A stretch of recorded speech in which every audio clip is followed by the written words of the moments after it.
Olá, sejam bem-vindos ao Tríplice Invicto. Meu nome é Davi Jorge, estou lendo Corinthians, a mais bela história do futebol mundial.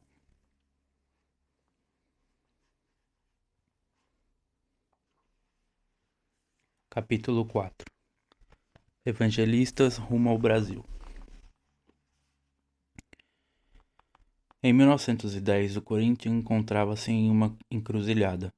A divisão esvaziara a agenda da equipe. Em anos anteriores, o clube já havia viajado pela Europa, África do Sul, Canadá e Estados Unidos. Houve então uma imensa comoção quando foram convidados a se apresentar no Brasil. A turnê foi ideia de Oscar Cox, carioca filho de um cidadão inglês, o homem que apresentou o futebol ao Rio de Janeiro e fundou o Fluminense.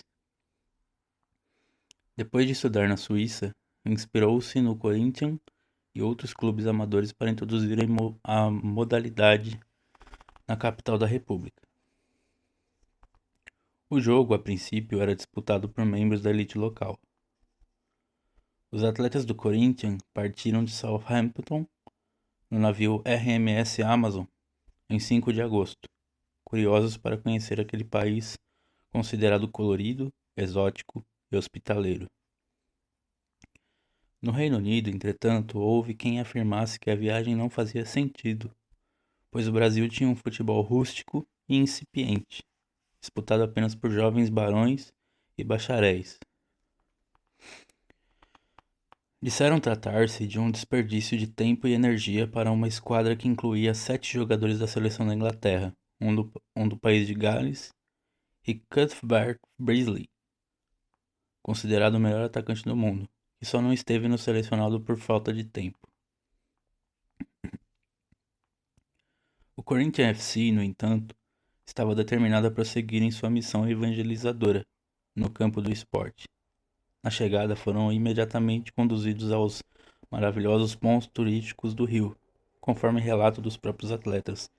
Passeio que culminou em uma incursão ferroviária até o Morro do Corcovado. Na época, ainda não havia ali o Cristo Redentor, que seria inaugurado somente em 1931. O primeiro jogo ocorreu 2 dias depois, em 7 de agosto, contra o Fluminense. Foi o próprio Arthur Cox quem marcou o gol de abertura, com 1 minuto de jogo. A plateia estranhou. Seriam os gringos realmente bons de bola? Sim, eram. E marcaram 10 tentos durante o confronto. Os campeões cariocas perderam por 10-1. Em seguida, o clube fez 8-1 contra o Rio 11, um combinado de promissores jogadores locais. O público logo se convenceu de que fossem, de fato, os deuses do futebol. A poliesportividade do elenco mais uma vez chamou a atenção. Alguns atletas jogaram cricket antes da última partida no Rio, disputada em 28 de agosto contra The Brazilians, uma espécie de seleção de craques nacionais. O site hack.sport.soccer Statistics Foundation, RSSF, especialista em história do esporte, registra o adversário como seleção carioca. O duelo é tratado pelos ingleses como o mais difícil dessa perna da viagem. O combinado fora reforçado por mais atletas gabaritados de clubes como Botafogo e Vasco. Ainda assim, vitória corintiana por 5-2. Cuthbert Beasley brilhou nessa partida. Em dado momento, dominou a bola à frente de sua área e avançou serelepe, driblando uma fieira de adversários até fuzilar a meta brasileira. Depois de um baile de gala oferecido pelo Fluminense, a delegação embarcou no trem noturno rumo a São Paulo. Em 1910, São Paulo tinha cerca de 346 mil habitantes, menos de 3% de sua população em 2020. Era, no entanto, uma cidade já efervescente, em processo rápido de crescimento, com muitos migrantes e imigrantes. Enriquecia com o comércio de café e, naqueles anos, erguia um diversificado polo industrial. Muitos ingleses viviam na cidade, atuando na implantação de equipamentos de infraestrutura. O Corinthians desembarcou no dia 30 de agosto e foi recebido com triunfo na Estação da Luz, tanto pela diretoria da Liga Paulista quanto por centenas de esportistas e representantes de clubes locais. O primeiro jogo na cidade ocorreu no dia seguinte, contra a Alvinegra Associação Atlética das Palmeiras, então agremiação campeã paulista. Vencer o torneio em 1909 e venceria também o de 1910, concluído em novembro. Não tem relação com o atual Palmeiras. Vale lembrar, no entanto, que em 1942, quando precisou alterar sua denominação em razão da Segunda Guerra Mundial, o então Palestra Itália escolheu o nome Palmeiras para homenagear esse clube co-irmão que, em 1916, o auxiliara a obter uma vaga no Campeonato Paulista. Formado sobretudo por estudantes de direito, a Associação Atlética das Palmeiras era uma referência à Rua das Palmeiras, surgida na antiga Chácara das Palmeiras, entre os bairros de Santa Cecília e Campos Elíseos. Associada à elite e ao amadorismo, entraria em declínio com o advento do profissionalismo. Em 1930, alguns de seus atletas e cartolas se juntariam a outras agremiações decadentes para organizar um novo e poderoso clube, o São Paulo Futebol Clube. Naquele 31 de agosto, São Paulo tinha calor e umidade. Muita gente caminhava em direção ao campo do Velódromo, inaugurado em 1896 para a prática do ciclismo, sobre a área da antiga propriedade de Dona Veridiana Penteado, mulher de negócios e intelectual da nata paulistana. Ficava na Rua da Consolação, sobre a atual Rua Nestor Pestana, à frente da área onde depois se construiu a Praça Roosevelt. O jogo conferiu singularidade àquele dia. Bondes iam e vinham, levando passageiros. Havia também carros particulares, chapéus de palha, buzinas e perfume francês no ar. Foi, pois, um evento extremamente fashion aquele primeiro jogo do Corinthians em solo paulista. Assistir ao futebol era a coisa certa a fazer, escreveu o Correio da Manhã. Sob os aplausos da plateia, com muita gente bem vestida e cheirosa, iniciou-se o prélio.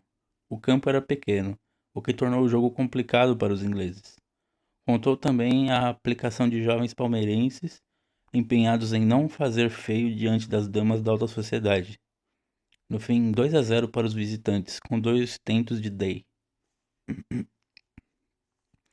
A chance de ver um time que praticava o esporte de maneira tão elegante cativou a imaginação de 5 trabalhadores: Joaquim Ambrósio, Carlos da Silva, Rafael Perrone e Anselmo Correia eram funcionários da oficina mecânica da inglesa São Paulo Railway, no bairro da Lapa. Antônio Pereira era empreiteiro e pintor de paredes. Quase todos tinham outras ocupações. O napolitano Perrone, por exemplo, era de origem um sapateiro. Essa turma assistiria, depois, às proezas dos ingleses contra a Associação Atlética das Palmeiras em cinemas nas proximidades da Praça da Sé.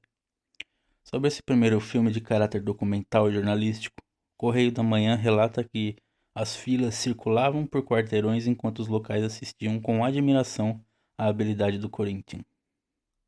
Nesse ínterim, no bairro do Bom Retiro, havia agitação política, estudantil, esportiva e cultural, com peças teatrais inspiradas nas ideias dos ativistas Bakunin e Malatesta. Na região estavam estabelecidos o Liceu de Artes e Ofícios, o Desinfectório Central e a Escola Libertária Germinal, além de várias células de tendência anarquista, interessadas em projetos de autogestão popular. Foi lá que o quinteto relatou, com entusiasmo, as façanhas dos britânicos. Inspirados pelo brilhante cometa que transitara diante da Terra entre abril e maio, os trabalhadores concluíram os preparativos para fundar um clube efetivamente democrático, agregador e sem preconceitos, que rompesse o domínio das elites sobre o esporte bretão. Às 20h30 da noite de 1º de setembro de 1910, a rua José Paulino, esquina com o beco Cônego Martins, sob a luz tênue de um lampião, os 5 citados juntaram-se a Miguel Batalha, fiscal da Light e Alfaiate, Alexandre Magnani, fundidor e condutor de Tilbury, Antônio Nunes, alfaiate, César Nunes, pintor de paredes, Salvador Lópomo, macarroneiro, Antônio Vizzoni, Emílio Lotito e George Campbell, futuros sócios da Magnani numa confeitaria. Futuros sócios de Magnani numa confeitaria, para fundar um grande clube cujo nome ainda seria definido. A primeira ata foi escrita sobre um chapéu de palheta emprestado pelo apoiador João Mourinho, torneiro da mesma São Paulo Railway. A segunda partida dos britânicos foi disputada no dia seguinte, no mesmo velódromo, contra o emproado paulistano. Os ingleses, porém, haviam se adaptado taticamente ao tamanho da cancha e reencontraram seu melhor futebol. I.E. Snell balançou as redes 4 vezes. Day também anotou o seu. No final, vitória marcante de 5-0 com excelente prática de jogo. Os visitantes foram celebrados pela fluidez na troca de passes e pela precisão nos arremates. Compactos de ambos os duelos foram exibidos no Cinema Radium, no centro da cidade. Essa contenda também foi marcada por um incidente ocorrido no segundo tempo, relatado posteriormente por um jogador do Corinthians no jornal The Times. Em dado momento, o árbitro foi fortemente criticado por nos conceder um gol quando a bola bateu no travessão, saltou para dentro da meta e pulou para fora novamente. O menino ficou tão furioso que, evidentemente movido por sentimentos patrióticos, agrediu o lateral direito Times com um chute entre as pernas. Ele saiu dali tão rapidamente que, para grande divertimento nosso, a vítima nada pôde fazer.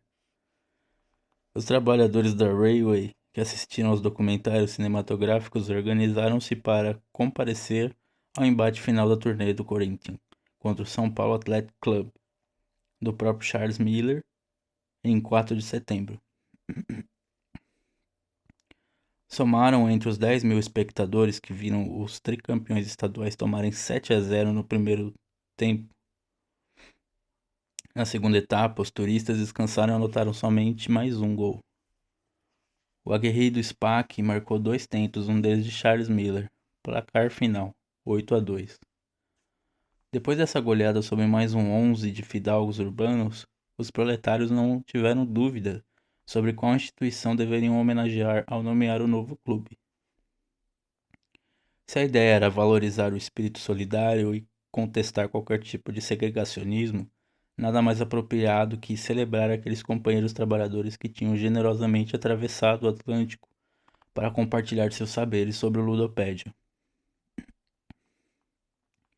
E assim, finalmente, as lavadeiras do Glicério, os boleiros da Várzea do Carmo, os ferroviários de mãos calosas, as tecelãs mal pagas, as enfermeiras dedicadas, os combatentes da saúde pública, os barbeiros, os alfaiates, os braçais, os estudantes de artes, os pintores, os pedreiros, os engraxates, os padeiros e todos os sonhadores da terra de Tibiriçá tinham um time para chamar de seu: Sport Clube Corinthians Paulista.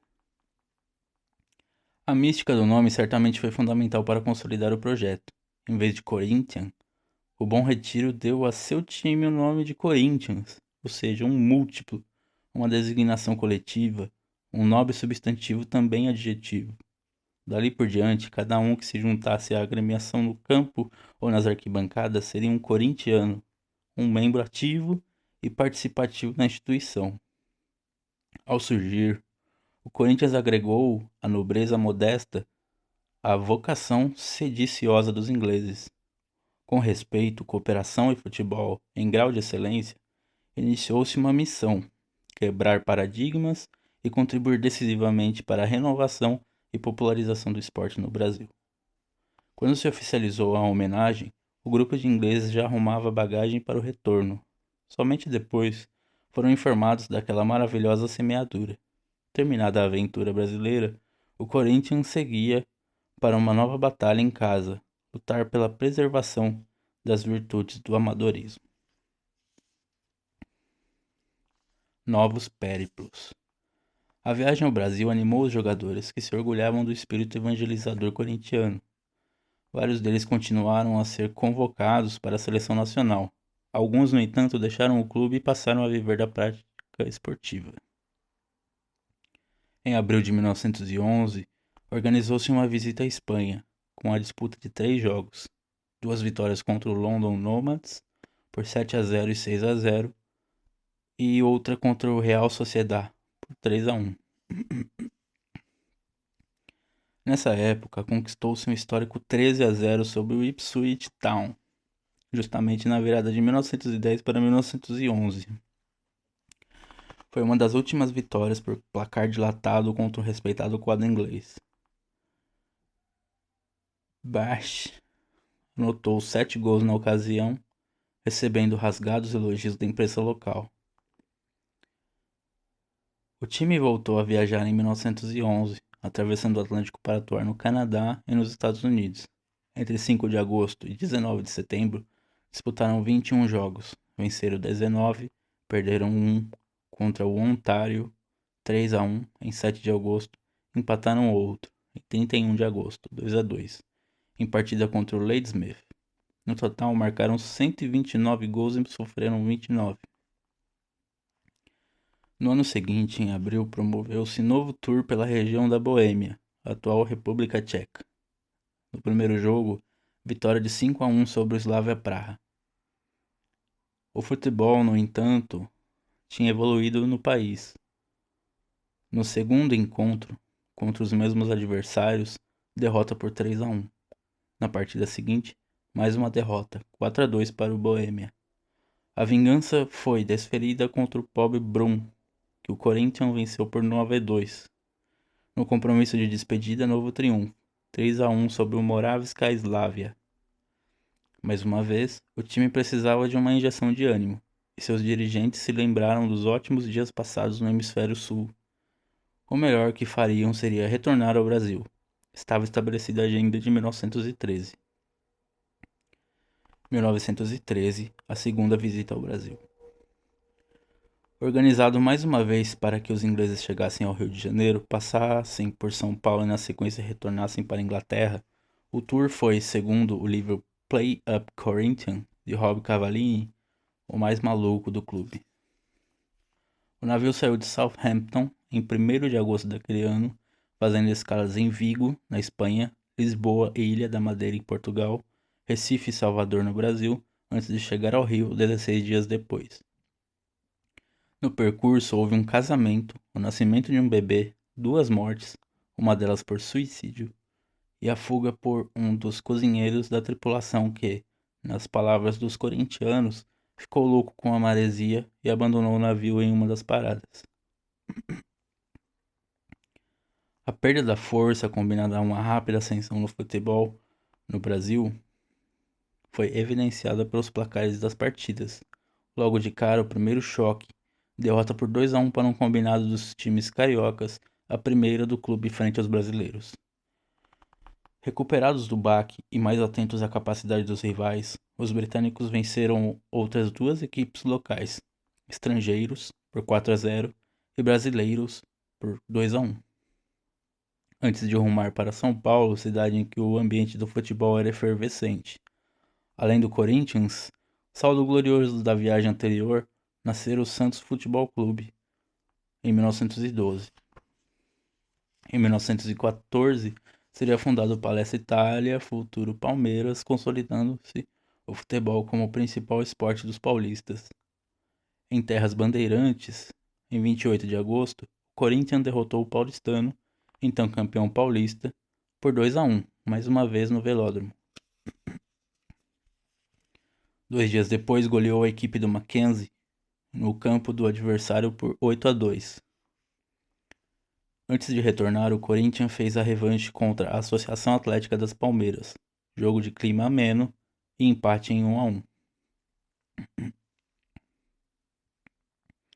Naquele ano, o Corinthians Paulista deixou a várzea e estreou na Liga Paulista de Futebol, LPF, ao lado do Santos. Durante o tour dos britânicos, o Corinthians Paulista não teve compromissos. Voltou a campo dias depois, no 7 de setembro, dia da independência do Brasil, quando bateu Germânia por 2-0 no Parque Antártica, com gols de Amilcar e Pérez. Em 1912, o São Paulo Athletic Club, SPAC, havia disputado seu último Paulistão. Retirou-se, pois via a Liga Amadora conspurcada por um profissionalismo não oficial. Em 1913, incomodados com a ascensão de clubes populares, Paulistano, Associação Atlética das Palmeiras e Mackenzie fundaram a Associação Paulista de Esportes Atléticos, a APA, e promoveram um campeonato à parte, somente com essas três equipes. O Corinthians ainda era um estreante no universo do grande futebol, de modo que um jogo contra os britânicos nem mesmo chegou a ser cogitado, de acordo com jornais da época. Ficou claro para os ingleses, no entanto, que o futebol brasileiro havia avançado tremendamente em poucos anos. Um dia, em pé de igualdade, os times locais estariam disputando torneios com as maiores esquadras do Velho Mundo. A tragédia na Primeira Guerra Mundial. O mundo começou a tornar-se perigoso no começo de 1914, com a eclosão dos conflitos entre os países da Tríplice Entente, formada por Reino Unido, França e Rússia, contra a Tríplice Aliança, constituída por Alemanha, Império Austro-Húngaro e Itália, esta última logo abandonando a coalizão.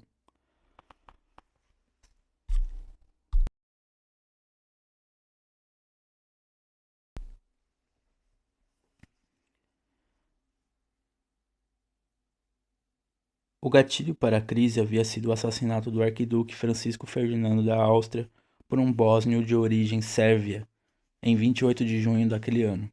Exatamente um mês depois, o Império Austro-Húngaro declarou guerra à Sérvia, que recebeu o apoio dos russos. Em 1º de agosto, a Alemanha voltou-se contra a Rússia. No dia seguinte, ocupou Luxemburgo e, na sequência, declarou guerra contra a França. Estava definitivamente rompido o equilíbrio político na Europa. Eram más notícias para o Corinthians, que jogava pouco em casa e necessitava das viagens internacionais para continuar cumprindo sua missão. Se o continente europeu vivia um momento de extrema apreensão, imaginou-se que a saída fosse promover uma nova visita ao Brasil, um país pacífico no qual o futebol avançava rapidamente. Era uma segunda-feira, 24 de agosto de 1914, quando um trem saiu da estação de Waterloo, no centro de Londres, transportando um grupo de jovens para Southampton, principal porto inglês à época. Eram 2 engenheiros, 4 advogados, 2 professores de colégio, 5 estudantes e um oficial militar.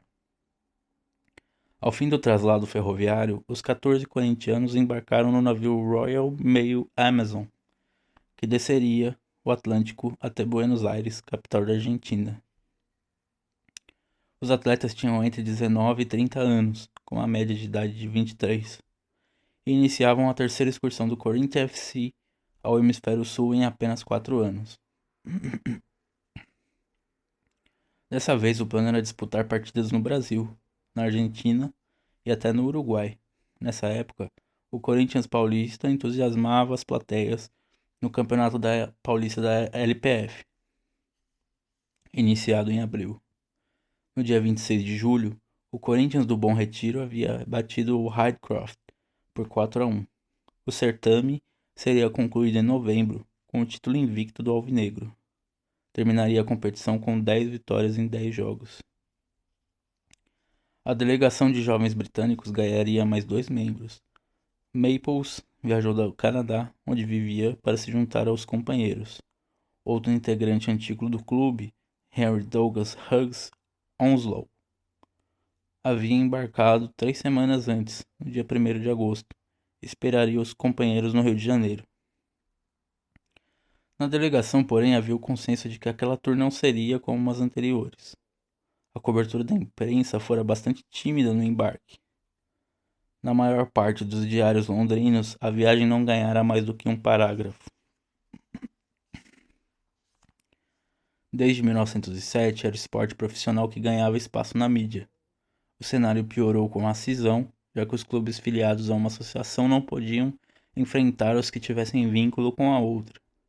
Os profissionais passaram a jogar apenas uns contra os outros, com agendas cada vez mais lotadas de compromissos, enquanto o Corinthians precisou contentar-se com disputas contra outras equipes amadoras, como aquelas de Oxford e Cambridge, duas conceituadas universidades britânicas.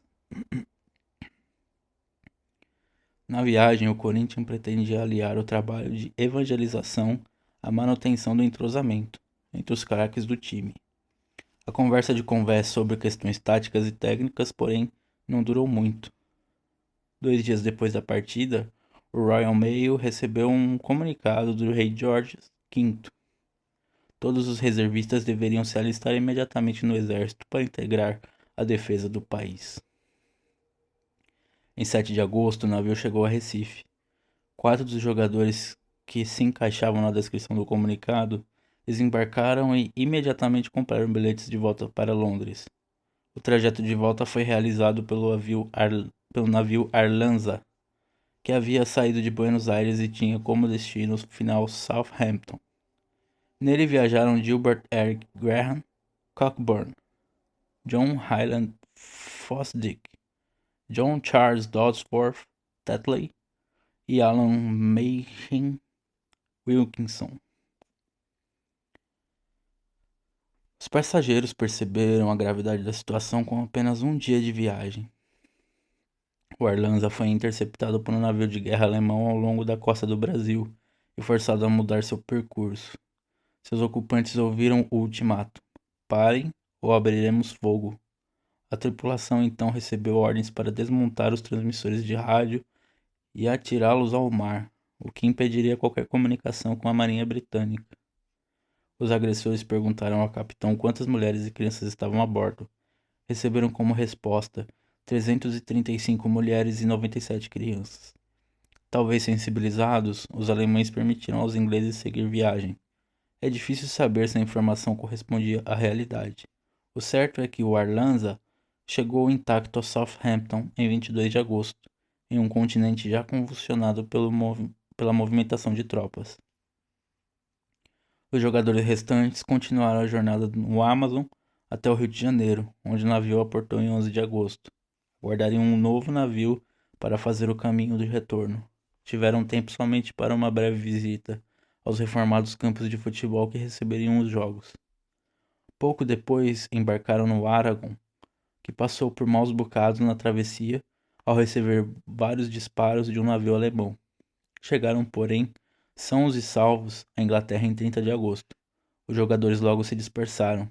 A obrigação, naquele momento, era efetuar o alistamento nas Forças Armadas.